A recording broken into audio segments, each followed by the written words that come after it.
तो मेकअप करना है ना, कुछ लोग तो बहुत आगे पढ़ा चुके हैं। कोई नहीं सर, हम भी लोग आगे चले जाएंगे। आप लोग थोड़ा कोऑपरेट नहीं करोगे तो फिर तुम भी परेशान होगे, हम भी परेशान होंगे। थोड़ा आपसे कोऑपरेशन चाहिए।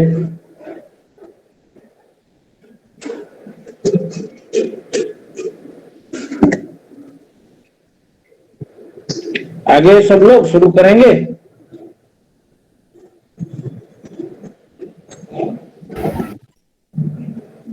आज से अटेंडेंस को हम साथ में आपके साथ शेयर करके डालेंगे। पिछले वाला अटेंडेंस अभी तक नहीं दिया है। अभी जो क्लासेस चलेगा इसमें जो जो बच्चे लोग रेगुलर रहेंगे उन्हीं को ही पीछे वाला अटेंडेंस देंगे। जो एब्सेंट रहेंगे उनको पीछे वाला अटेंडेंस नहीं देंगे। ठीक है, सही है ना डिस्कन?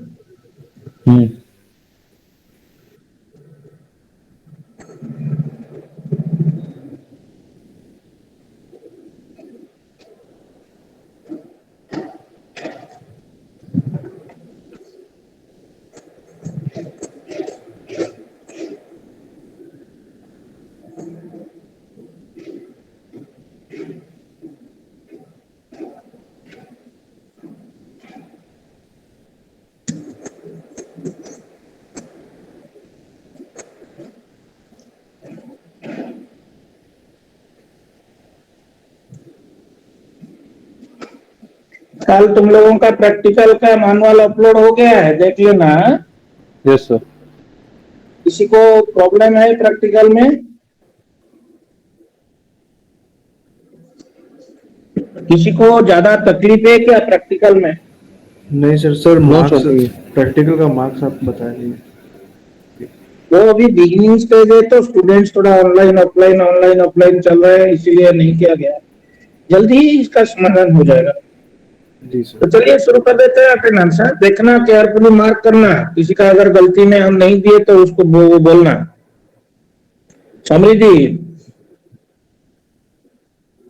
समृद्धि रेस्पॉन्ड करना पड़ेगा। Yes sir, sorry sir. Roll number बुलाने से पहले आप लोग अनम्यूट कर लेना सब लोग। सत्य? Yes sir. ये अगर मैं टिक नहीं दिया मतलब तुम एब्सेंट हो, टिक दिया मतलब प्रेजेंट हो। समृद्धि समझ गई? तो समझ गई। Satyabrata Sahu? Present sir. Saurabh absent. Sayak Mandal? Present sir. Sayan Chakraborty? Sir Chattopadhyay. Okay ठीक है बेटा। Sir present. सौरभ एब्सेंट है। इसको थोड़ा बड़ा कैसे करते हैं रे स्क्रीन को, तुम लोगों को अच्छे से दिखेगा। सर ऐसे दिख रहा है सर। सर कंट्रोल प्लस कीजिए। प्लस कर दीजिए, कंट्रोल प्लस। थोड़ा बड़ा हो रहा है? हाँ सर। Yes sir. अभी ठीक है ना? हाँ सर। Sayan Chattopadhyay, Shivam Kumar? Yes sir. Shubham? Present sir. Imran? Present sir. Saubhagya? Present sir. Shubhanshu? Present sir. Udita? Present sir. Supriya? Present sir. Pradeep? Present sir. Utkarsh? Present sir. Vaishnavi? Present sir. Vinita? Present sir. Ajay? Yes sir. Amish? Present sir. Ankit Sinha? Present sir. Ankit Senapati? Present sir. Anurag Das? Present sir. Anushka Shruti? Present sir. Anyway? Sir present sir. अरे ठीक है, अनवे तेरे को anyway बहुत अच्छा लगता है मेरे को बुलाने में। Yes sir present. Arpit? Present sir. Aryan? Yes sir. Ashish? Present sir. Ashutosh? Present sir. Ayushi? Present sir. Vibhu Kalyani? Present sir. Chaman? Present sir. Nitish? Present sir. Nitish है? हाँ सर। तो प्रीतिश है? Yes sir. Yatna? Present sir. Abhi? Present sir. Harsh, present sir. Hitesh, present sir. Hrithik, Hrithik, Kartik, Kartika Patel नहीं है, Kaustubh, present sir. Kunal, present sir. Neel Jain, present sir. Pallavi, Present, sir. Pratyut, present sir. Ramchandra, present sir. Riyan, present sir. Priyesh, Present, sir. Ranjay, present sir. Raviraj, present sir. Rishabh, present sir. Ritika, Present, sir. Indrajeet, present sir. Indrajeet, present sir. Satya, Satvik, present sir. Satyam, Satyam, Swami, present sir. ये क्या है, स्वामी या स्वामी? स्वामी sir. नाम तो बहुत बाद में आया, क्या हुआ सर? नाम तो बहुत बाद में आया, तेरे नाम कैसे स्वामी हो गया? हाँ चलो। मुझे वायरल वाला Inspiration song लेके सुना, हुआ है तो बहुत बाद में आया, पुष्पा वाला सॉन्ग सुना है या नहीं सुना? सर अरे सामी गाना बोल रहे हैं। सामी सर सर मेरा स्किप कर रही है सर। सामी गाना बोल रहे थे सर। सर मेरे ही से इंस्पिरेशन लिया है सर, पैसा दिया था हमको, मेरे ही से इंस्पिरेशन लिया है, इसी से पैसा दिया था हमको। दिया है, लेकिन वो तो अभी भी बना है। हाँ सर सर मेरा मेरा तो पैसा स्किप कर दिया। दिए सर आप। हालात देखो। है नहीं, अभी नहीं, और नहीं, मेरा नहीं, थोड़ा सा सायनी, ये सायनी क्या कहाँ चली गई? इसको भी एक नाम देना पड़ेगा। Shashank, present sir. Shashi, present sir. Shubham, Present, sir. Siddhant, present sir. Chauhan, Present, sir. Dharmendu, Saurin, present sir. Shubham Das, Shubham Das, university छोड़ दिया सुबह। Sir is left to university. University. इसका मेंटर क्यों लिख के नहीं दे रहे हैं? Subra Das, Present, sir. Suprasad, present sir. Supratim, present sir. Sucharita, Sir Surachita, present. Okay okay sorry है, Sushri, Present, sir. Riya, present sir. Harish, present sir. Utpal, present sir. Dinesh, present sir. Ratnakar, present sir. It's rhythm कर। Present. इट्स रिटर्न करना। मैं Yes. रत्नाकर कर दिया। Aman, present sir. Amila, present sir. Abhijit, present sir. Adarsh, present sir. Akash, present sir. Anant, present sir. Ananya Chaudhary, Present, sir. Ananya Singh, Present, sir. Ankit, present sir. Anika, Present, sir. Arnab, present sir. Arya, present sir. Aryaman, present sir. Prakhar, present sir. Aryan, present sir. Ashish, present sir. Vaishnavi, Present, sir. Bhavya, Present, sir. ठीक है। और कोई रह गया क्या? Sir मेरा आप skip कर दिए। रोल नंबर बोल। 818 सर। ऋषभ प्रसाद, यस सर। वो तो अटेंडेंस दिया है। और कौन? Okay sir, thank you sir. ठीक है, बाय। Bye sir. कहाँ चला गया? जाए सर, हाँ। बाय बोल दिए।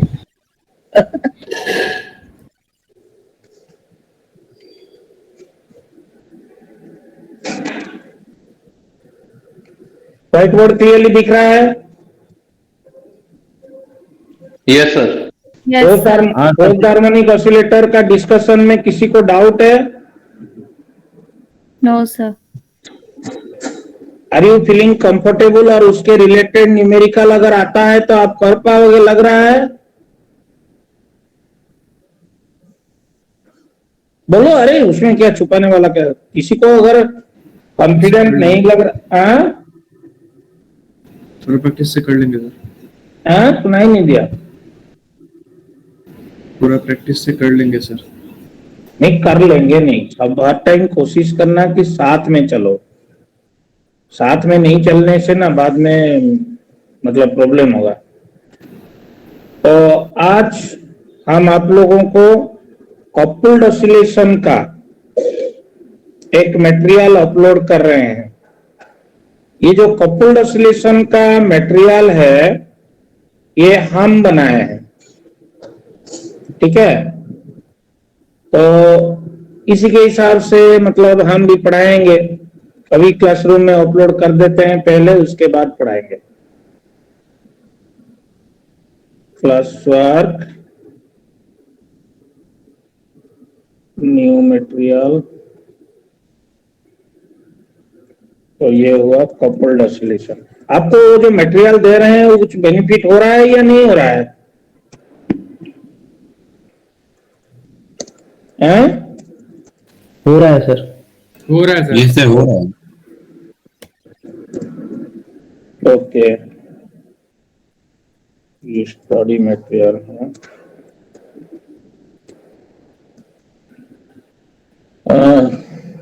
इसको अपलोड करना है।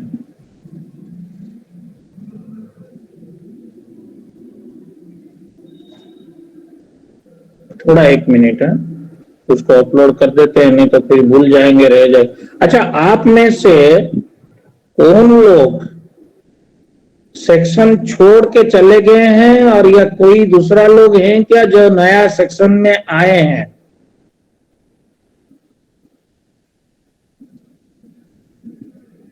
ऐसा कोई है क्या? आपको सुनाई दे रहा है तो मेरा बात?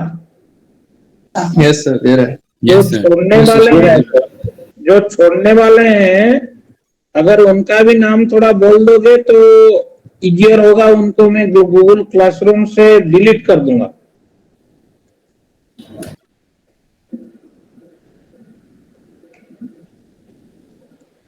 कोई है क्या ऐसा? पता नहीं सर। सर अभी पता नहीं सर। सत्यव्रत, सत्यव्रत रे, यस सर। ये तेरा रेस्पॉन्सिबिलिटी रहा। सर तुम काल तक मेरे को ग्रुप में लिख के दोगे कि अगर कोई नया ज्वाइन किया है जो गूगल क्लासरूम में अवेलेबल नहीं है, या Yes, sir. कोई छोड़ के यहाँ से ऑफलाइन में चला गया है जिसके चलते उसका नाम गूगल मतलब गूगल क्लासरूम से हटाना चाहिए। सर, और जो कॉलेज छोड़ चुके हैं वो भी सर। नहीं, कौन कॉलेज छोड़ चुके हैं जो, तो वो तुम बेटा सर्टिफाई नहीं कर पाओगे ना, वो एक्चुअली sir. सर्टिफाई करना पड़ता है। किसको बोलो तो? एडमिशन वालों को। तो हम इंक्वायरी कर देंगे, वो खाली हमको लिस्ट दे दो, हम इंक्वायरी कर देंगे, ठीक है। Yes sir. तो कल लैब के टाइम में आप दे देना ये लिस्ट। Okay sir. कल जो लैब का एक्सपेरिमेंट है ये फोटोसेल वाला एक्सपेरिमेंट है, तो उसका जो कैरेक्टरिस्टिक्स है +2 में आप पढ़े थे, इसलिए हम कुछ पढ़ाने वाले नहीं है। 2 ही ग्राफ प्लॉट करना है, 2 अलग अलग ग्राफ पेपर में, और टेबल को फिलअप करना है। टेबल फिलअप भी बहुत इजी है, ये एक्सपेरिमेंट बहुत आसान भी है, 1 घंटे 1.5 घंटे के अंदर खत्म हो जाएगा। इसीलिए आप थोड़ा उसके लिए तैयार होके आना, और उसमें थोड़ा हम लोगों को टाइम भी मिलेगा, पढ़ के आना थोड़ा। Yes sir. अगर पॉसिबल हुआ तो मैं देखता हूँ, अगर मेरे पास कोई मटेरियल होगा तो फोटो इलेक्ट्रिक इफेक्ट का मटेरियल हम तुमको गूगल क्लासरूम में पोस्ट करते हैं। Okay, yes sir. चलिए टॉपिक पे आते हैं। Till now what we people are discussing? Till now we discussed simple harmonic undamped oscillation, simple harmonic damped oscillation, and forced oscillation. And in the forced oscillation we assumed the external periodic force to be sinusoidal in nature, if not sin pt. But in all these cases what we were doing, we had a particle, एक particle था, उसी का oscillation देखते थे। बस एक ही particle है, उसका ऑसिलेशन देखो। लेकिन नेचर में ऐसा नहीं होता है। नेचर में ना एक पार्टिकल को आप डिस्टर्ब करने को इच्छा करो और उसको ऑसिलेट कराने के मन करो, वो पार्टिकल दूसरे पार्टिकल के साथ कपल्ड होकर रहता है, तो दूसरे पार्टिकल के पास भी एनर्जी ट्रांसफर हो जाता है। जिसके चलते एक साथ बहुत सारे पार्टिकल या बहुत सारे सेगमेंट या कंपोनेंट ऑसिलेट करते हैं एक साथ। फॉर एग्जाम्पल, आप सोचो गिटार का तार, छोटा सा एक एग्जाम्पल ले लो। You think of a situation, suppose ये गिटार का तार है, you have stretched it in between two rigid support, you disturb here, you little bit plucked it, थोड़ा सा खींच दिए और छोड़ दिए, तो एनर्जी तो आप ही शीशा को दिए, लेकिन थोड़ी देर के बाद ये भी ऑसिलेट करेंगे। एक ट्यूनिंग फॉर्क का दो प्रोम को देखो, आप एक प्रोम को स्ट्राइक करते हो, दूसरा प्रोम भी ऑसिलेट करने लगता है। क्यों? Because these components are coupled to one system. So there are so many natural examples where a system consists of many components or one system is coupled through some force with other components. So in that case what happens, when you provide energy to oscillate one component, through coupling that transfers to the other components, and after transfer also the components coupling, जो coupling उनको बांध के रखा है, जुड़ के रखा है, वो अलग नहीं हो जाता है, कपलिंग स्टिल परसिस्ट्स। तो इसमें होता क्या है, तुम एनर्जी दिए एक को ऑसिलेट करने के लिए, लेकिन ऑसिलेट दोनों किए या बहुत सारे किए एक साथ, तो इसीलिए ये इसको ऑसिलेट करेगा, इसका ऑसिलेशन के प्रभाव में ये भी अफेक्टेड होगा। इसके चलते finally the whole system which is having many components, they finally settles to oscillation. इसीलिए इसको सिंगल ऑसिलेशन नहीं, कपल्ड ऑसिलेशन बोला जाता है। जब सिंगल ऑसिलेशन का बात आप देखते थे, सिंगल पार्टिकल का ऑसिलेशन, तब कितना फ्रीक्वेंसी में ऑसिलेट करेगा वो डिसाइडेड होता था उस सिस्टम का अपना कैरेक्टरिस्टिक के द्वारा, वो पार्टिकल का अपना कैरेक्टरिस्टिक के द्वारा। But in this case there are so many different components of the same system and you are trying to oscillate one particular component. Through coupling this disturbance will be transferred to other components also, and finally all the components they will oscillate with a particular frequency. ये जितने सारे particles guitar का तार में है, वो सब एक साथ एक पर्टिकुलर फ्रीक्वेंसी में ऑसिलेट करेंगे, और वो फ्रीक्वेंसी का वैल्यू क्या होगा ये कौन डिसाइड करेगा? ये किस तरह का कपलिंग पार्टिकल्स के बीच में है, कितने कंपोनेंट को लेके ये सिस्टम बना है, ये सब चीज के ऊपर ये डिपेंड करता है। इसी चीज को जो नोट हम आपके साथ शेयर किए उसमें हम समराइज किए हैं, मैं दिखाता हूं।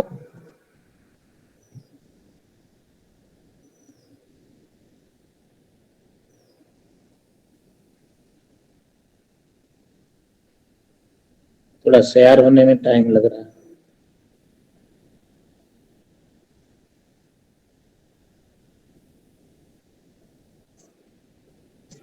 कहाँ पे न्यू टैब में नहीं, यहाँ पे ये दिख रहा है अभी?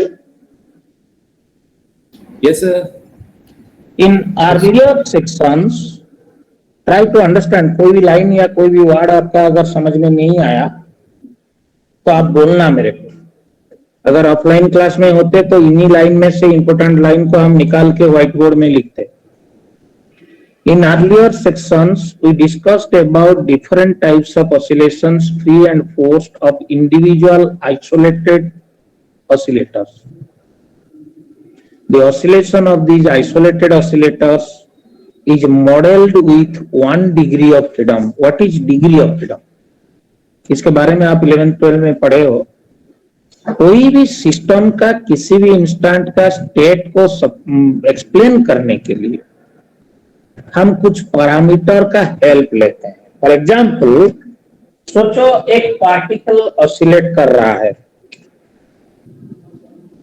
तो उसका किसी इंस्टेंट का डिस्प्लेसमेंट अगर आपको पता है तो वहां से उस इंस्टेंट का velocity, acceleration, momentum, kinetic energy, potential energy सब कुछ आ जाता है।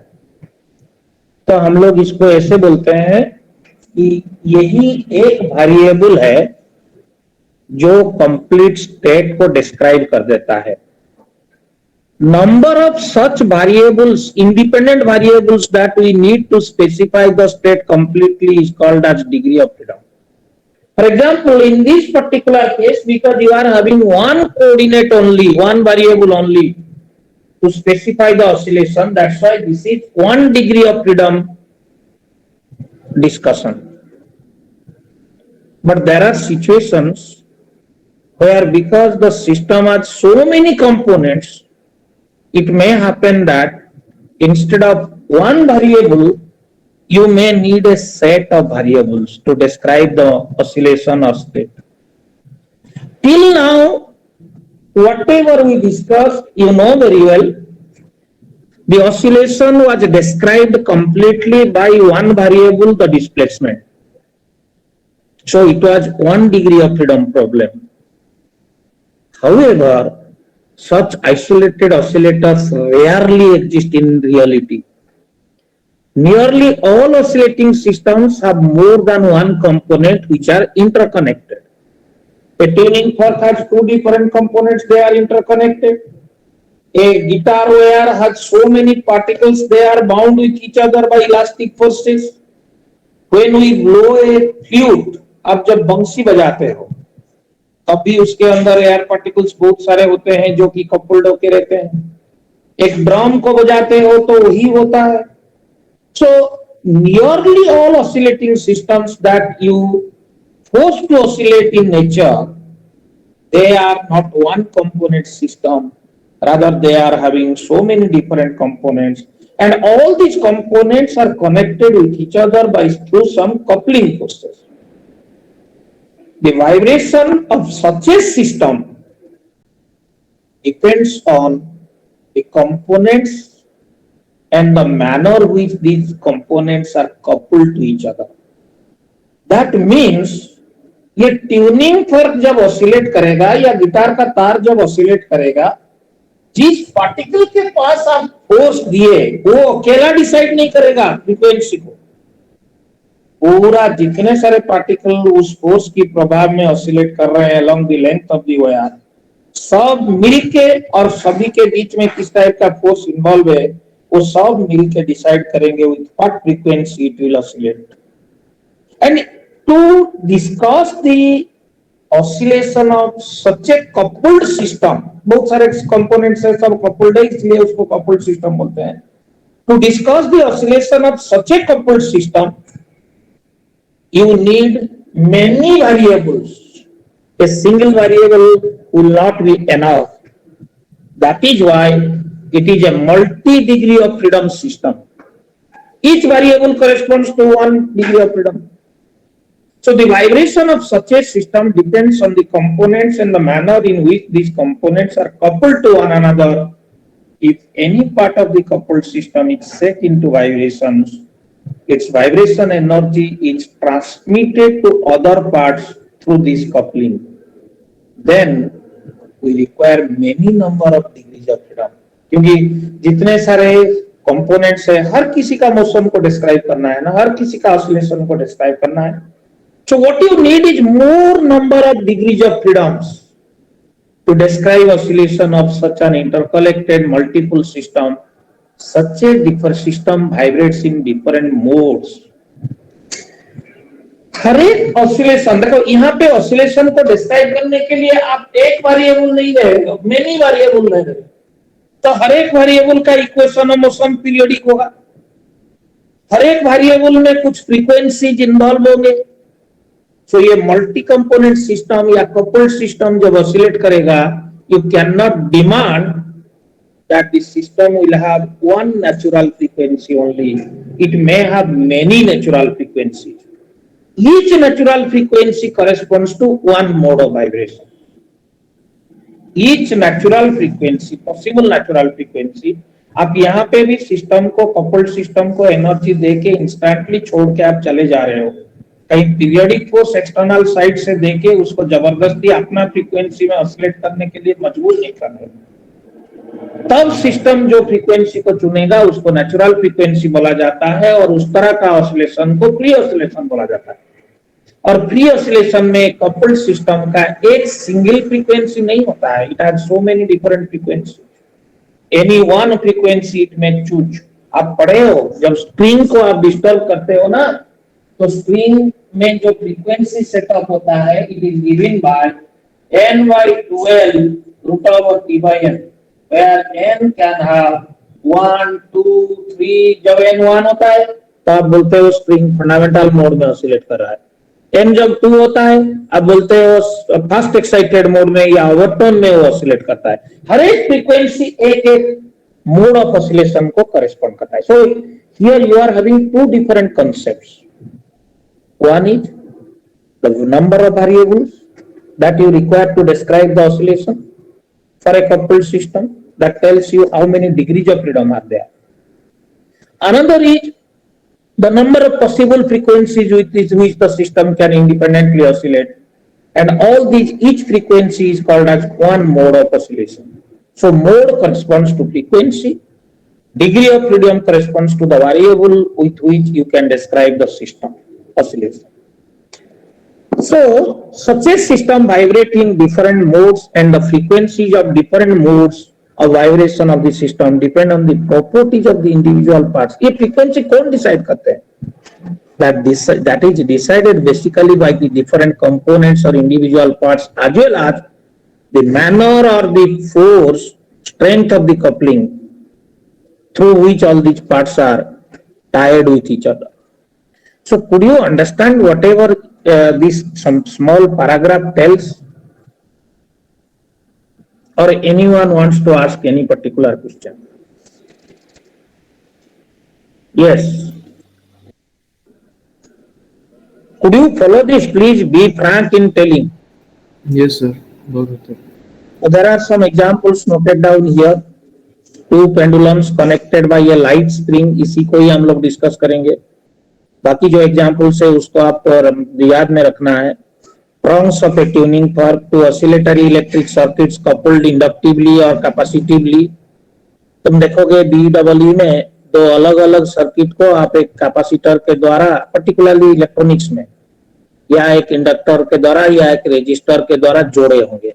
तो उसमें क्या होता है कि एक सर्किट जब ऑसिलेट करता है ना, उस कैपेसिटर या इंडक्टर या रेजिस्टर के थ्रू कुछ एनर्जी दूसरे के पास चला जाता है, तो दोनों मिल के ऑसिलेट करते हैं। Now it is the oscillation of two circuits in coupled atoms and ions in molecules or in solids, continuous systems such as vibrating strings and membranes। vibrating strings मतलब गिटार स्ट्रिंग, सितार स्ट्रिंग, बीना का string जो है, violin का string है। Membrane मतलब जो क्या होता है, क्या बोलते हैं उसको, जो तबला, उसमें एक मेम्ब्रेन को आप डिस्टर्ब करके उसको ऑसिलेट करते हो ना। Acoustic and electric cavity oscillators, these cavity oscillators are very important. They are also called as resonators, you know. These cavity oscillators, they are having very important applications in communication process. And acoustic oscillators are the mechanical oscillators, particularly in resonance. They are also called as resonators. So depending upon अगर dielectric material में उसको बनाया गया है तो dielectric resonator, इस तरह का उनका नेमिंग किया जाता है। Anyhow, यहाँ पे 3 practical applications in engineering coupled oscillation का एप्लीकेशन कैसे होता है उसको हम नोट में लिखे हैं। ये कोई एग्जामिनेशन पॉइंट ऑफ व्यू से उतना इंपॉर्टेंट नहीं है, but for your information this is necessary.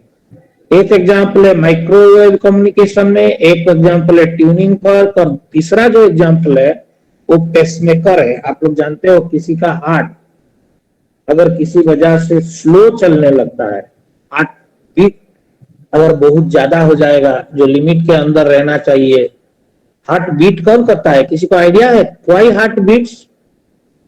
Blood circulation. Blood circulation मतलब इनपुट और आउटपुट, ये प्रोसेस को streamline as per the requirement वही करता है।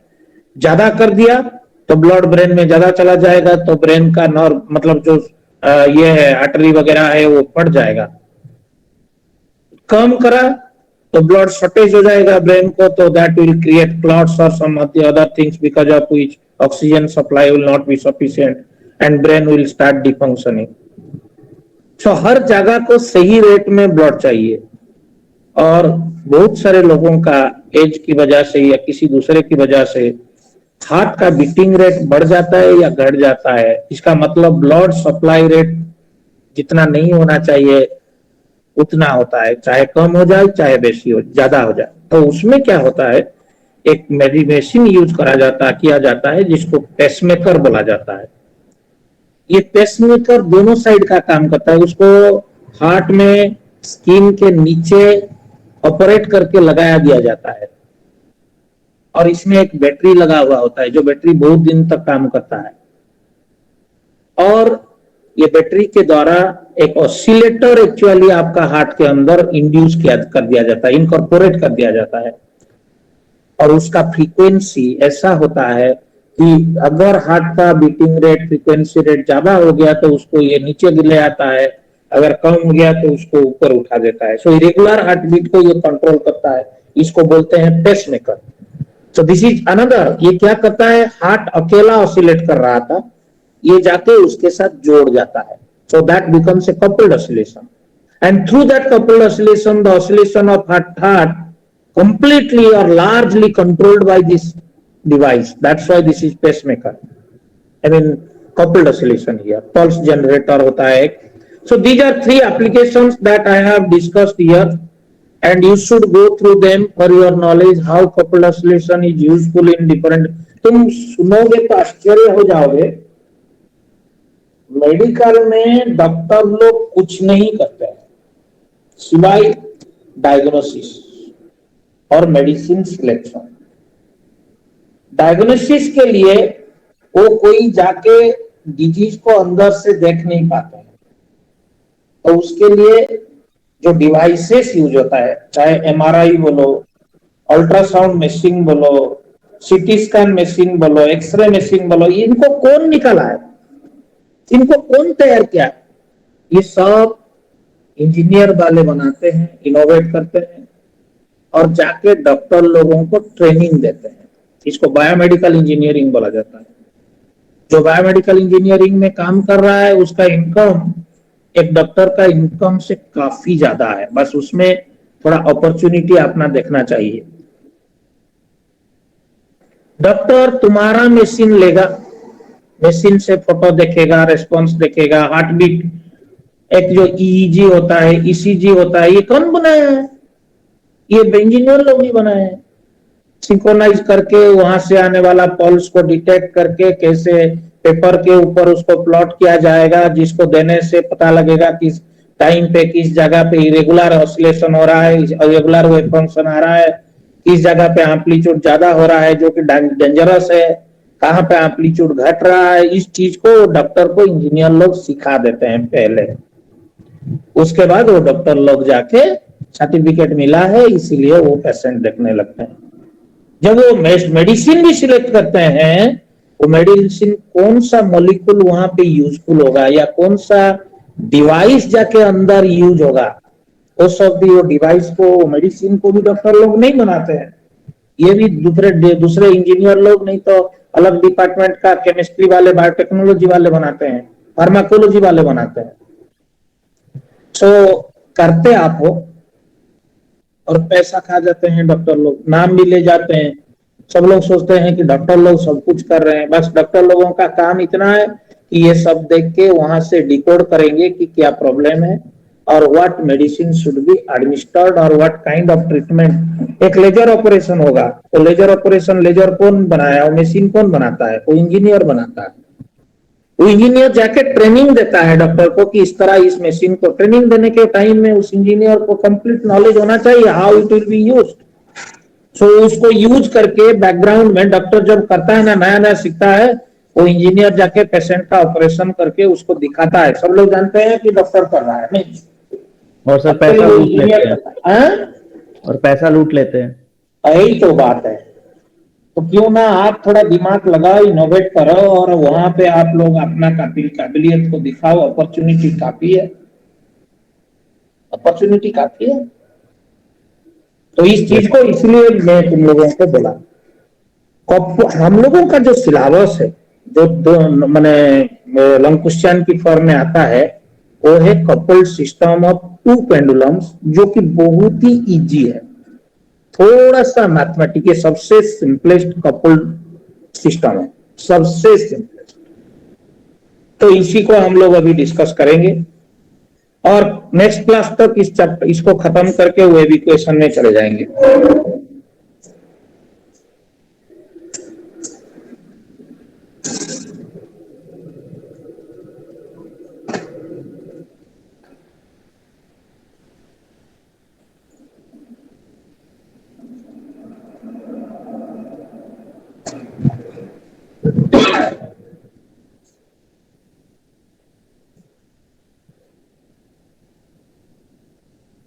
ये कपल्ड ऑसिलेशन में हम लोग क्या डिस्कस करने जा रहे हैं? तो we have a rigid support, एक रिजिड सपोर्ट है, दिख रहा है ना व्हाइट बोर्ड? यस सर, दिख रहा है। Okay sir, we have a rigid support. इस रिजिड सपोर्ट से जो इक्वल लंबाई वाला सिंपल पेंडुलम को झुलाया गया है, two simple pendulums of equal length, identical simple pendulums, are suspended from this rigid support. जिस डिस्टेंस में ये पॉइंट ऑफ सस्पेंशन दोनों का है, ये डिस्टेंस जो है ये कैपिटल डी है, ठीक है? और जो लंबाई है हर एक सिंपल पेंडुलम का वो एल है। Mass of each pendulum bob is m, लेकिन ये दोनों को एक d लंबाई वाला, जिस स्प्रिंग का नॉर्मल लंबाई d है, मतलब नॉर्मल लंबाई d होगा, normal when on stretched, when जब डिफॉर्म नहीं हुआ है स्प्रिंग, उसी टाइम में उसका जो लंबाई है वो d है, और उसी टाइप का एक स्प्रिंग में हम दोनों को जोड़ दिया है, इसका लंबाई भी दी है ऑन डिफॉर्म। ये हो गया एक coupled pendulum system, two pendulum system coupled through a spring. We will assume the strings to be massless, we will assume the spring to be massless and the spring has a force constant K. We will assume this. Now इसी coupled system को मैं थोड़ा बड़ा करके दिखा रहा हूं, दूर दिखा रहा हूं, तो आप लोगों को थोड़ा अच्छे से समझ में आएगा।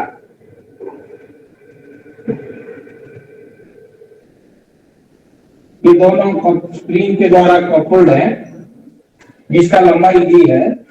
अब क्या किए, एक स्प्रिंग को एक को थोड़ा एक साइड में खींच लीजिए, या दोनों को थोड़ा डिस्टर्ब कर दे, तो होगा क्या, ये जो पेंडुलम है ये इस तरह आ जाएगा करीब करीब, और ये भी इस तरह आ जाएगा। ये जरूरी नहीं है कि दोनों सेम अमाउंट का डिस्प्लेस होंगे, बिकॉज अब when pulling this one, say this is A, this is B, when you are pulling B, there will be some force transferred to A, and basing upon that A will be disturbed. So don't think that A and B will be disturbed equal. They may disturb equally, may not.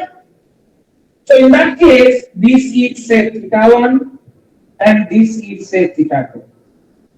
Now if the length of the strings is large, अगर string का लंबाई ज्यादा है तो और ये θ1 कम है, displacement is small, in that case ये एक स्ट्रेट लाइन जैसे लगेगा, इसी को x बोलते हैं, और ये भी एक स्ट्रेट लाइन जैसे लगेगा, उसको y बोलते हैं। So because this is L and this is L, you can have the relation θ1 is equal to xyl and θ2 is equal to y by L. Now you see the displacement of the coupled system is described by two variables, x and y. So this system has 2 degrees of freedom. With a single variable, you cannot describe in general the oscillation of a coupled system. When it is coupled, you just mark the spring gets either stretched from the normal length or it is compressed. Because x and y are not same. If x and y will be same and both are in the same direction, अगर x y के साथ same है और दोनों same direction में है, तो spring का लंबाई में कोई बदलाव नहीं होगा.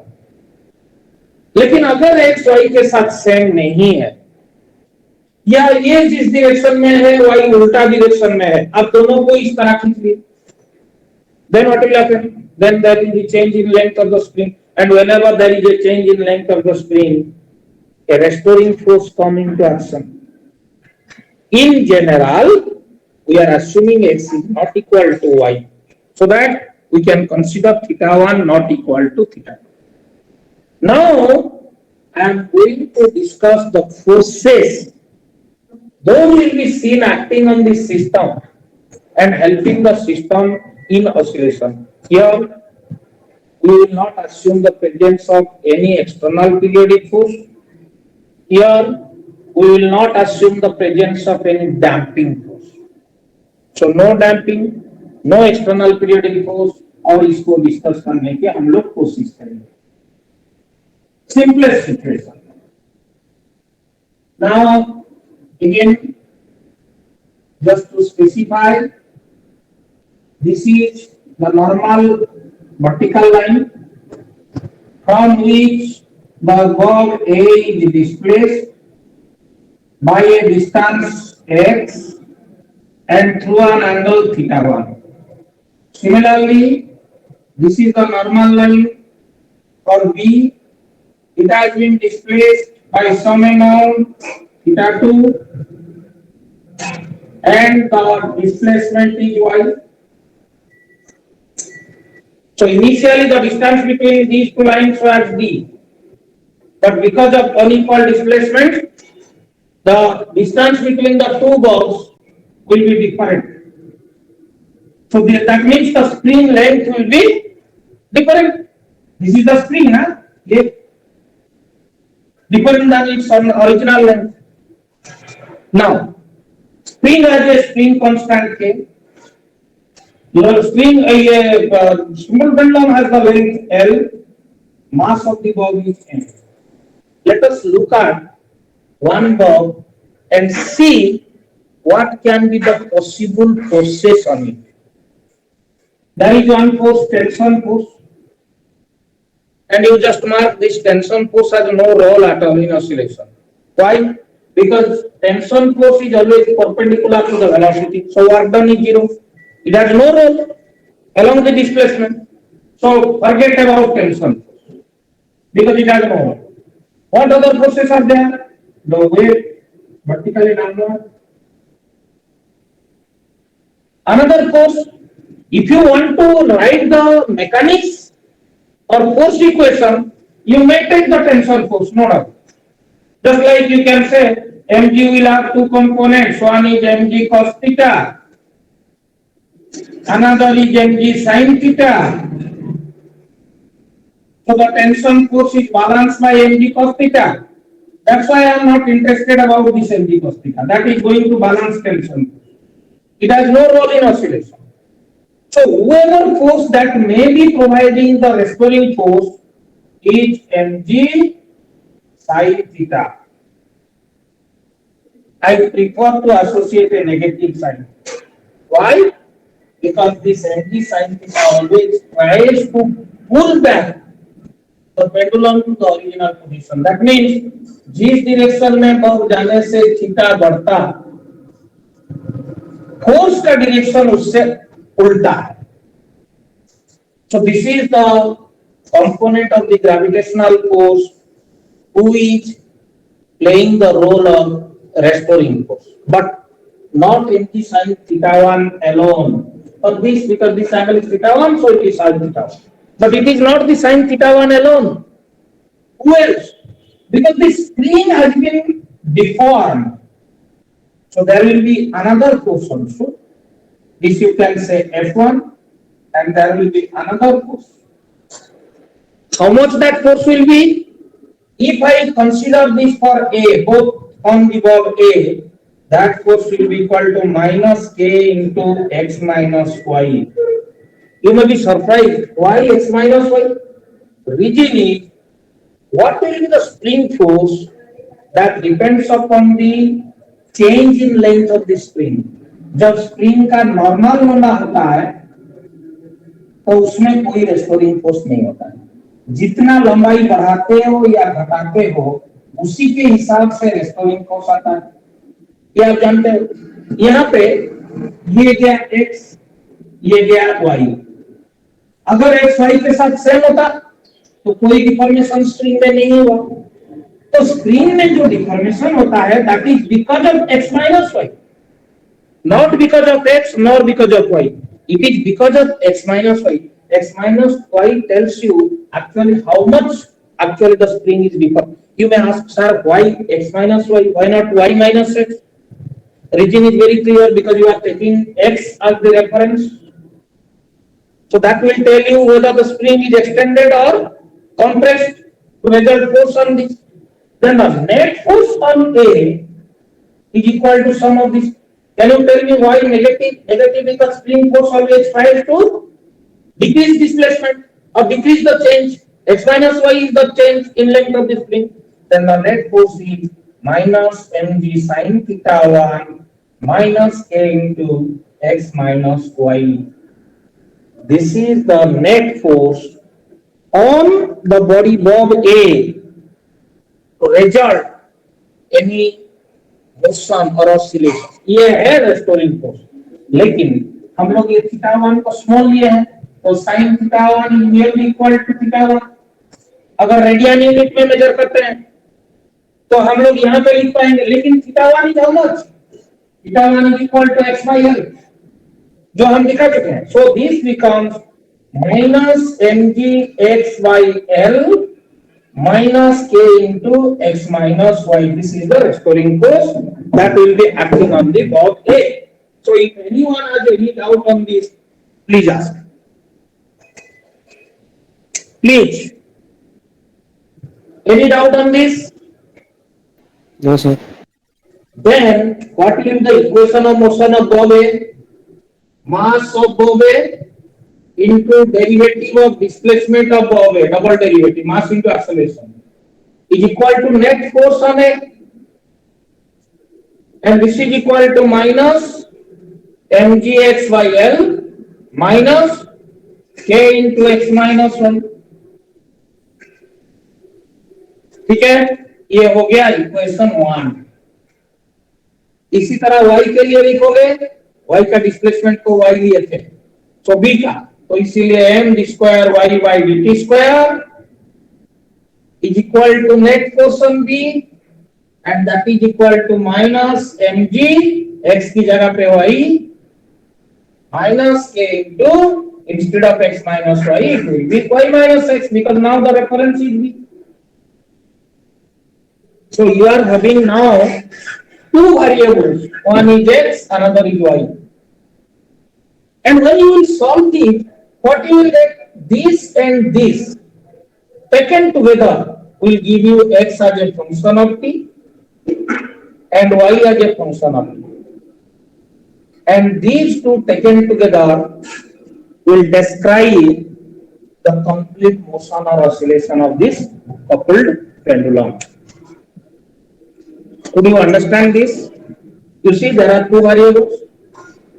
So, two degrees of freedom. There are two equations of motion.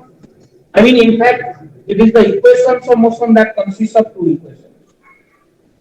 So, if you want to describe the motion analytically or mathematically, you have to solve these two equations.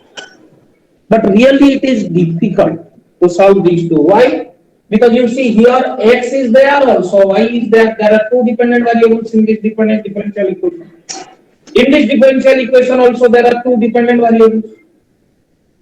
So really it is difficult to solve. For that reason what we do, here you can mark both the variables x and y. The state coordinates, the 2 degrees of freedom, they are coupled because in each equation both are present. So they are said to be coupled. Can we decouple them? Can we convert this equation into a form so that one will be the equation of one variable and another will be the equation of another variable? May not be xy, anything else, but it should happen that in that differential equation there will be one dependent variable, in the second differential equation there will be another dependent variable only. There will be no two dependent variables in one equation. So how to do that? For that purpose, add 1 and 2.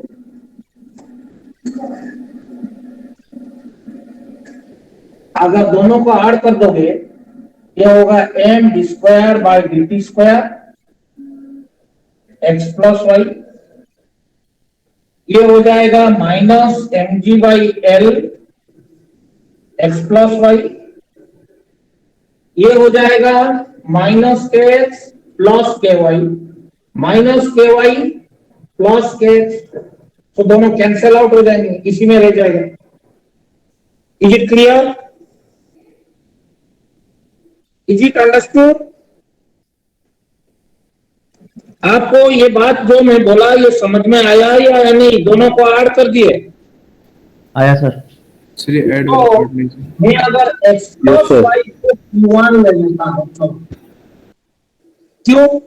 x में x एक dependent variable है, y एक dependent variable है. मैं चाहता हूं नहीं एक डिपेंडेंट वेरिएबल इक्वेशन में रखूं.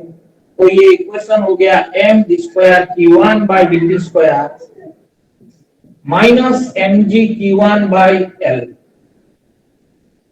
अगर m दोनों साइड से कैंसिल कर दिए तो d square q1 by dt square plus g by l into q1 is equal to 0. ये हो गया इक्वेशन 3. अभी दोनों को ऐड करके ये निकला था. चलिए दोनों को सब्ट्रैक्ट करते हैं, क्या निकलता है देखते हैं. Subtracting 1 and 2.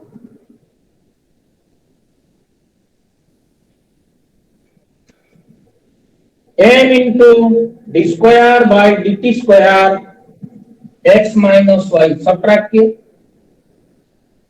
पहले भी क्या था? Minus mg x by l minus mg y by l. So mg by l minus x minus y. और सेकंड क्या था? Minus k x minus y then minus k y minus x. Subtract करो. Minus k x plus k y minus plus k y minus kx. So what it will be? This is 2k, so 2 common, k common, then y minus x. If you want to put minus here, this will be x minus 1. So this is minus 2k, subtracting the two equations. Now you take x minus y is equal to q2. So what you get? m square q2 by dt square plus mg by l plus 2k whole into q2 is equal to 0. अगर m दोनों में divide कर देते हो तो ये हो जाएगा 2 का value. So now you got another differential equation where only the dependent variable is q2. This is one differential equation where the dependent variable is q1. This is another differential equation where the dependent variable is only q2. That means ये हो गया क्या? Ordinary differential equation. पहले तो और ये partial, इसमें एक ही डिपेंडेंट वेरिएबल है ये भी. तो इसको सॉल्व करोगे q1 मिलेगा, इसको सॉल्व करोगे q2 मिलेगा. मतलब x plus y x minus y मिल गया तो x और y दोनों आ जाएगा. So this is how you simplify two coupled equations into two uncoupled equations. One is in terms of q1, another is in terms of Q2. Is it clear? Is it clear or any question you have? Yes, sir. Yes, sir. मैं advice करूंगा, इसको upload कर दिया हूं, यहाँ पे मैं class बंद कर रहा हूं। तुम लोगों को एडवाइस करूंगा, सब लोग इसको अच्छे से देख लो, ये एक बहुत इंपॉर्टेंट लॉन्ग क्वेश्चन है। इसमें न्यूमेरिकल भी बहुत लिमिटेड है। जी सर। आप चाहो तो अभी इसके आगे देखो, एक सिंपल हार्मोनिक मोशन का इक्वेशन है। अब C by L को ओमेगा 1 ले लो, omega 1 square omega d square Q1 by dt square plus omega 1 square Q1 equal to 0। तो इसका सॉल्यूशन लिखोगे तो Q1 कितना हो जाएगा?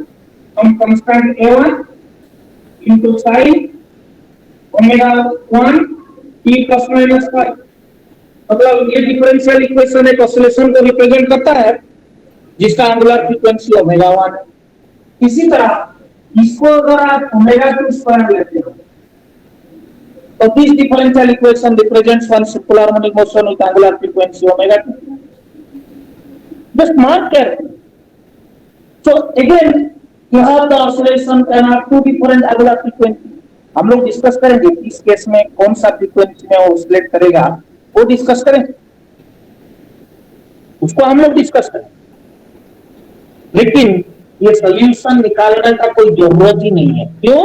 क्योंकि हमको यहीं पे डायरेक्ट ऑब्जर्वेशन करके simple harmonic equation of motion को देख, एक बार एंगुलर फ्रीक्वेंसी आ गया तो जानते हो angular frequency related with time period by this relation. तो omega 1 is 2 pi by Q1, omega 2 is equal to 2 pi by Q2। So tomorrow I shall finish this portion, go through it carefully, और हो सके तो कल से मैं कुछ extra class शुरू कर दूंगा वेव के बारे में डिस्कस करने के लिए।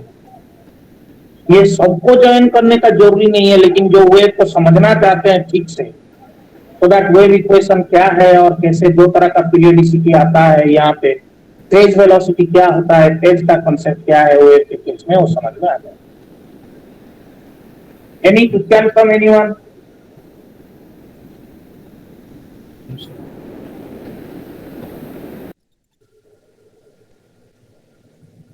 Any question? सर ओमेगा 2 क्या लिखा है? ओमेगा 2 एक वो भी एक एंगुलर फ्रीक्वेंसी होगा जिसको हम लोग ये P by L plus 2K by L 2 pi by क्या लिखा है? 2 pi by T2 okay time period रहेगा ना। Yes okay sir. ठीक है, bye bye sir, thank you sir. Bye, sir. Thank you. Bye, sir. Thank you, sir. Bye bye. Thank you, sir. Thank you, sir. Thank you sir.